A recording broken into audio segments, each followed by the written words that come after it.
ಎಲ್ಲಿಕ್ಕೋರಿ ನನ್ ಮಕ್ಕಳು ದುಡ್ಡು? ಇಷ್ಟೊಂದು ದುಡ್ಡನ್ನ ಎಲ್ಲಿ ಬಚ್ಚಿಕ್ಕೋರ್ ನೋಡು. ಎಷ್ಟು ದುಡ್ಡಿತ್ತು ಗೊತ್ತಾ ನಿನಗೆ? ಎಷ್ಟು ಒಂದು 5,000 ರೂಪಾಯಿ ಇದ್ರಿಬೋದಾ? ಸ್ಕ್ರಾಪ್ ನನ್ನ ಮಗ ನೀನು. ಸ್ಕ್ರಾಪ್ ಅಂಗಡಿ ಬುದ್ಧಿ ಎಲ್ಲಿ ಬಿಡ್ತೀಯ ನೀನು? ಅದು ಹೆಚ್ಚು ಕಡಿಮೆ 100 ಕೋಟಿ ರೂಪಾಯಿ ಇತ್ತು. ಎಲ್ಲ ಹೊಸ ನೋಟಾ? ಎಲ್ಲ 1000 ರೂಪಾಯಿ ಕಳೆದ notes. Fan please. Thank you. ನಾನ್ ನೋಡಿ ದುಡ್ಡಿನ ಮೂಟೆ ಇಲ್ಲೇ ಇದೆ.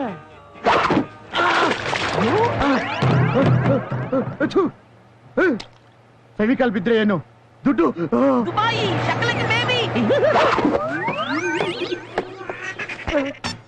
ಹೇಳ್ಕಳ್ತಲ್ಲಪ್ಪ.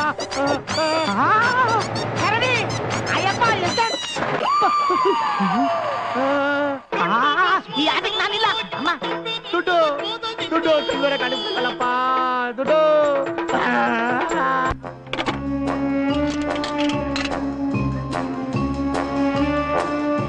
Hello, Basavanagudi police station. ಹಿಂದೆ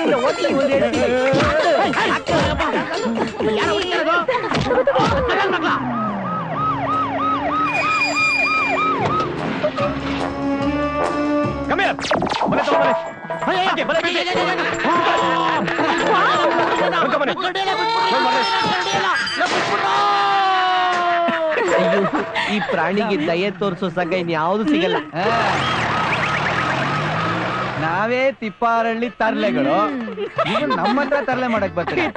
ಮಗ ಇವನ್ನ ತಗೊಂಡೋಗ್ ಝೂಲ್ ಹಾಕಿದ ತಕ್ಷಣ ಬೇರೆ ಪ್ರಾಣಿಗಳು ಇದು ಪ್ರಾಣಿ ಎತ್ಕೊಂಡು ನೀನ್ ಕದಿಯೋದ್ರಲ್ಲಿ ಪ್ರವೀಣನಾ? ಏನ್ ಮಾಡೋದ್ ಮೇಡಮ್, ಅಪ್ಪ ಅಮ್ಮ ಕಳ್ಸ್ಬಿಟ್ರು. ನೀನ್ ಕದ್ಮಾಲ್ ಕೊಂಡ್ಕೊಳ್ಳೋದ್ರಲ್ಲಿ ನಂಬರ್ 1? ಇಲ್ಲ ಮೇಡಮ್, 0 ಆಗ್ಬಿಟ್ಟಿದ್ವಿ ಮೇಡಮ್. ಬಿಟ್ಬಿಡಿ ಮೇಡಮ್. ಲೇಡಿ ಪೊಲೀಸ್ ಜೆಂಟ್ಸ್ ನೋಡಿಬಹುದು, ಒಂದ್ಸಲ ಟ್ರೈ ಮಾಡಿ. ಇದೆಲ್ಲ ನಿಮ್ದೇನಾ? ಹೌದು ಮೇಡಮ್. ಕಳು ಆದ್ಮೇಲೂ ಕಂಪ್ಲೇಂಟ್ ಯಾಕೆ ಕೊಡ್ಲಿಲ್ಲ? ಬ್ಲಾಕ್ ಮನಿಲ್ ಪರ್ಚೇಸ್ ಮಾಡಿ ಇನ್ಕಮ್ ಟ್ಯಾಕ್ಸ್ ಅವ್ರ ಕಣ್ ತಪ್ಪಿಸ್ತಾ ಇದ್ದೀರಾ? ಇಲ್ಲ ಮೇಡಮ್. ಏಯ್ ಬಂದ್ರ ಇಲ್ಲಿ. ಅಯ್ಯ ಬನ್ನಿ. ಆಟ ಬಿದ್ದ ಮೇಡಮ್. ಕಳ್ಳನ್ ಮಗನಿಂದ ಆಗಿದೆಯಲ್ಲ. ಇದನ್ನ ಇವ್ರ ಮನೆ ತಾನೇ ಕಟ್ಟಿದ್ದು? ನಿಜ ಹೇಳೋ, ನಿಜ ಹೇಳೋ. ಇರ್ಬೋದು ಮೇಡಮ್. ನಿಮ್ಗೆ ಏರೋಪ್ಲೇನ್ ಹಚ್ಚದೇನೆ ಬುದ್ಧಿ ಬರೋದು. ಏನೋ ತಪ್ಪಾಗೋಯ್ತು ಮೇಡಮ್. ಮಣ್ ತಿನ್ನೋ ಕೆಲಸ ಮಾಡ್ಬಿಟ್ಟು ಇಂಥವ್ರ ಸವಾಸ ಮಾಡಿ. ನೀನ್ ಬಣ್ಣ ನೋಡಿದ್ರೆ ಗೊತ್ತಾಗುತ್ತೆ ನೀನ್ ತಿನ್ನೋದ್ ಮಣ್ಣೆ ಅಂತ. ಇನ್ಮೇಲಿಂದ ನೀವ್ ಯಾರು ಒಬ್ರು ವಿಷಯಕ್ಕೊಬ್ರು ತಲೆ ಹಾಕ್ಬಾರ್ದು. ತಿಳ್ಕೋ. ಅಕಸ್ಮಾತ್ ಹಾಕಿದ್ರೆ ಈ ಕೇಸ್ ನ ರೀಓಪನ್ ಮಾಡಿ ಎಲ್ರನ್ನೂ ಒಳಗ್ ಹಾಕ್ತೀನಿ. Understand? Understand madam. Get out. Thank you. 1,000 ಕೊಟ್ಕೊಂಡಿದ್ದೆ, ಲಾಸ್ ಆಗೋಯ್ತಲ್ಲಪ್ಪ.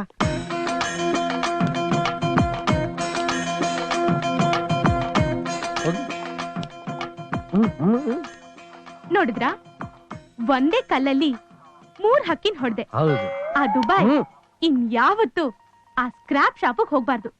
ಈ ಮ್ಯಾನೇಜರ್ ಇಂದ ನಮ್ ದುಡ್ಡಿಗೆ ಒಂದ್ ಒಳ್ಳೆ ದಾರಿ ಸಿಗುತ್ತೆ.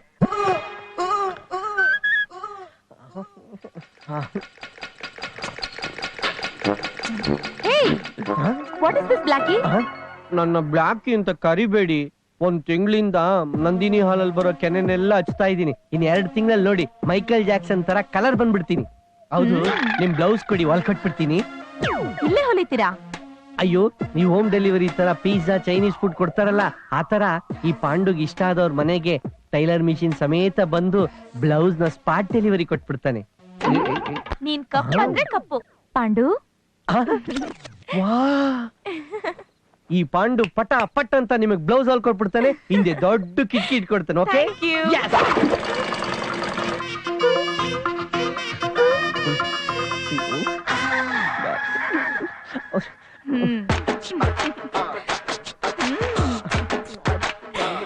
Nice, lovely blouse. ಇದೇ ಫಸ್ಟ್ ಟೈಮ್ ಈ ತರ ಬ್ಲೌಸ್ ಹಾಕೊಳ್ತಿರೋದು. Thank you very much blacky.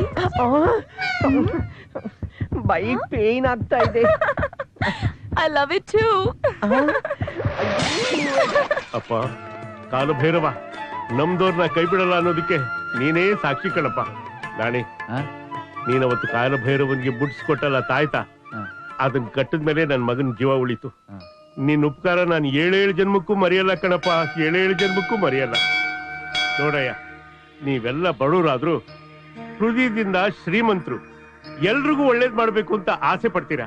ಆದ್ರೆ ಜನಕ್ಕೆಲ್ಲ ಒಳ್ಳೇದ್ ಮಾಡ್ಬೇಕಾಗಿರೋ ಜವಾಬ್ದಾರಿ ಜಾಗದಲ್ಲಿರೋ ಜನ ತಮ್ಮ ಸ್ವಾರ್ಥಕ್ಕೋಸ್ಕರ ದೇಶನೇ ಬಲಿ ಕೊಡ್ತಾ ಇದ್ದಾರೆ. ದೇವರಾಣೆ ನಾಣಿ, ಇನ್ಮೇಲಿಂದ ನಾನು ನಿಮ್ ಜೊತೆ ಇರ್ತೀನಿ. ನನ್ನೂ ಸೇರಿಸ್ಕೊಳ್ಳಿ. ಈ ನಾಡ್ಗೋಸ್ಕರ ನನ್ ಪ್ರಾಣನೇ ಪಣಕ್ಕಿಟ್ಟು ಹೋರಾಡ್ತೀನಿ. ಸರ್, ನಾವು ತಿಪ್ಪಾರಳ್ಳಿ ಕಾರ್ಪೊರೇಷನ್ ಲಿಮಿಟ್ ಇಂದ ಬರ್ತಾ ಇದೀವಿ ಸರ್. ನಮ್ಮ ಏರಿಯಾದಲ್ಲಿ ಕರೆಂಟ್ ಇಲ್ಲ, ನೀರಿಲ್ಲ, ರೋಡ್ ಇಲ್ಲ, ಹುಡುಗರು ಸ್ಕೂಲ್ ಇಲ್ಲ, ಉಸಿರಾಡಕ್ ಗಾಳಿ ಇಲ್ಲ ಸರ್. ನಾವ್ ಹೇಗಿರ್ಬೇಕು ಯಾಕಿರ್ಬೇಕು ನೀವೇ ಹೇಳಿ. ವೋಟಿಂಗ್ ಪವರ್ ಇದೆ ಏನ್ರಿ? ಲಪ್ಪ ಹೊಡಿಯ ಅಲ್ಲ ಸರ್, ಇಂಡಿಯಾಗೆ ಹೊರಗಡೆಯಿಂದ ಬರೋ ದರಿದ್ರ ನನ್ನ ಮಕ್ಕಳೆಲ್ಲ ವೋಟಿಂಗ್ ಪವರ್ ತಗೋತಾವ್ರೆ. ಇಲ್ಲೇ ಹುಟ್ಟಿ ಇಲ್ಲೇ ಬೆಳೆದಿರೋ ನಮ್ಗೆ ವೋಟಿಂಗ್ ಪವರ್ ಇರಲ್ವಾ ಸರ್? ನೋಡಿ, ನಿಮ್ ಏರಿಯಾದ ಕಾರ್ಪೊರೇಟ್ರು MLA ಗೆ ಡಿಟೇಲ್ ಆಗಿ ಎಕ್ಸ್ಪ್ಲೇನ್ ಮಾಡಿ ಹೇಳ್ಬೇಕು. ಅವರು ಕ್ಯಾಬಿನೆಟ್ ನಲ್ಲಿ ಅದನ್ನ ಸ್ಯಾಂಕ್ಷನ್ ಮಾಡಿಸಿ ಓಕೆ ಮಾಡಿಸ್ಬೇಕು. ಅದನ್ನ ಅವರು ಮಹಾನಗರ ಪಾಲಿಕೆ ಕಳಿಸ್ಕೊಡ್ಬೇಕು. ನಾವು ಎಸ್ಟಿಮೇಟ್ ಹಾಕಿ ಕಳಿಸ್ತೀವಿ. ಅವರು ಬಜೆಟ್ ನ ಸ್ಯಾಂಕ್ಷನ್ ಮಾಡಿಸ್ಬೇಕು. ಆಮೇಲೆ ನಾವು ಟೆಂಡರ್ ಕರಿತೀವಿ. ಆಮೇಲೆ ವರ್ಕ್ ಸ್ಟಾರ್ಟ್ ಆಗೋದು. ಓಹ್, ಅಂದ್ರೆ ನನಗ್ ಮದ್ವೆ ಆಗಿ, ನನ್ನ ಮಗನಿಗೆ ಮದ್ವೆ ಆಗಿ, ಅವ್ರ ಮಗನಿಗೆ ಮದ್ವೆ ಆಗಿ ಎಲ್ಲ ಬಾಳಿ ಬದುಕಿ ಚಟ್ಟ ಹತ್ತದ ಮೇಲೆ ತಾವು ಮಾಡ್ಕೊಡ್ತೀರಿ ಅಂತ ಕಾಣಿಸುತ್ತೆ ಅಲ್ವಾ ಸರ್? ಸರ್, ಒಂದ್ ವೇಳೆ ನಮ್ ದುಡ್ಡು ಹಾಕಿ ನಾವೇ ಕೆಲಸ ಮಾಡ್ಕೋಬಹುದಾ ಸರ್? ನಿಮ್ ದುಡ್ಡೇ ಆಗ್ಲಿ ಸರ್ಕಾರದೇ ಆಗ್ಲಿ ನಮಗ್ ಬರೋದ್ ನಮಗ್ ಬಂದ್ಬಿಟ್ರೆ ನಿಮ್ ವರ್ಕ್ ಆರ್ಡರ್ ಸ್ಯಾಂಕ್ಷನ್ ಆಗುತ್ತೆ. ನೀವ್ ಹೇಳದ್ ನೋಡಿದ್ರೆ ಮನೆ ಊಟಕ್ಕೆ ಕರೆದೆ ತಿನ್ನೋಕು ದುಡ್ಡು ಕೊಡಿ ಅಂದಂಗ ಆಯ್ತಲ್ಲ ಸರ್. ಇದು ಅನ್ಯಾಯ ಅಲ್ವಾ ಸರ್? ನೋಡ್ರಪ್ಪ, ನಾನು 97% ಮಾರ್ಕ್ಸ್ ತಗೊಂಡ್ರು ಇಂಜಿನಿಯರಿಂಗ್ ಕಾಲೇಜ್ ಸೇರೋದಕ್ಕೆ 15 ಲಕ್ಷ ರೂಪಾಯಿ ಕೊಟ್ಟಿದ್ದೀನಿ. ಕೋರ್ಸ್ ಮುಗಿಸೋ ಹೊತ್ತಿಗೆ 10 ಲಕ್ಷ ರೂಪಾಯಿ ಖರ್ಚಾಗಿದೆ. ಈ ಕೆಲ್ಸಕ್ಕೆ ಸೇರೋದಕ್ಕೆ 15 ಲಕ್ಷ ರೂಪಾಯಿ ಕೊಟ್ಟಿದ್ದೀನಿ. ನನ್ನ ಇನ್ವೆಸ್ಟ್ಮೆಂಟ್ಗೆ ಧರ್ಮದ ಬಡ್ಡಿ ಕೂಡ ಇಲ್ಲ. ಇದು ಅನ್ಯಾಯ ಅಲ್ವಾ? ಅಂದ್ರೆ ನಿಮಗ್ ಜ್ವರ ಬಂದ್ರೆ ನಾವು ಸೂಜಿ ಹಾಕ್ಸ್ಕೋಬೇಕು. Shut up. ನಾನು ಕಮಿಷನರ್ ಆದ್ಮೇಲೆ ಕಮಿಷನ್ ತಗೊಳ್ಳೇಬೇಕು. ಆಗ ನನ್ನ ಪೋಸ್ಟಿಗೆ ಒಂದು ವ್ಯಾಲ್ಯೂ. ಕಡಿದ್ರೆ ನಮ್ ತಿಪ್ಪಾರಳ್ಳಿಗೆ ಒಂದ್ ತಿಂಗಳಿಗೆ ಮಾಂಸೂಟ ಹಾಕ್ತೀರಾ? ಲಂಚ ಕೇಳಕ್ ನಾಚಿಕೆ ಆಗಲ್ಲ? ನೀವೇನ್ ಲಂಚಕ್ಕೆ ಹುಟ್ಟಿದ್ರ, ಲಂಚ ಕೊಡೋರ್ ಹುಟ್ಟಿದ್ರ? ಇನ್ನೊಂದು ಮಾತಾಡಿದ್ರೆ ಪರಿಸ್ಥಿತಿ ನೆಟ್ಗಿರಲ್ಲ. ನೆಟ್ಟಿಗೆ ಎಲ್ಲಿರುತ್ತೆ? ನಿಮ್ಮಂತವ್ರು ಕಟ್ಕೊಂಡಿರೋರ್ಗೆ ಹೆಸರಿಗೋಸ್ಕರ ಮಕ್ಕಳನ್ನ ಕೊಡ್ತೀರಾ, ಇಟ್ಕೊಂಡಿರೋರ್ಗೆ ಅಕ್ರಮ ಆಸ್ತಿ ಕೊಟ್ಟು ಆಸೆ ತೀರಿಸ್ಕೊತೀರಾ. ಅನಾಥರನ್ನ ಸೃಷ್ಟಿ ಮಾಡೋದು ನೀವು, ಅವ್ರ ಹೆಸರಲ್ಲಿ ಸ್ಲಮ್ಗಳನ್ನ ಅಲಾಟ್ ಮಾಡೋದು ನೀವು, ಅದನ್ನ ಬಳದು ಬಾಚಿ ತಿಂದು ತೇಗಿ ನುಂಗಿ ನೀರು ಕುಡಿಯೋದು ನೀವು. ಕೂದಲ ಆಚೆ ಕಳಿಸಿ.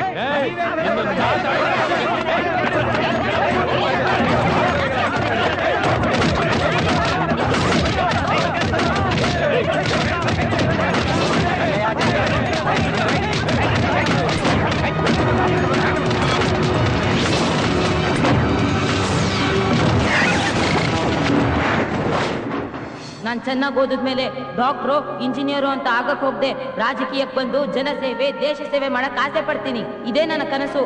ಓದೋರ್ ಬಂದ್ರೇನೆ ನಮ್ ದೇಶ ಉದ್ಧಾರ ಆಗೋದು. ಇನ್ನೂ ಇಂಥ ಮಿನಿಸ್ಟ್ರಿಗಳಿದ್ರೆ ನಮ್ ಏರಿಯಾಕ್ ಬಂದ್ ಗತಿ ಎಲ್ಲಾ ಏರಿಯಾಕ್ಕೂ ಬರುತ್ತೆ.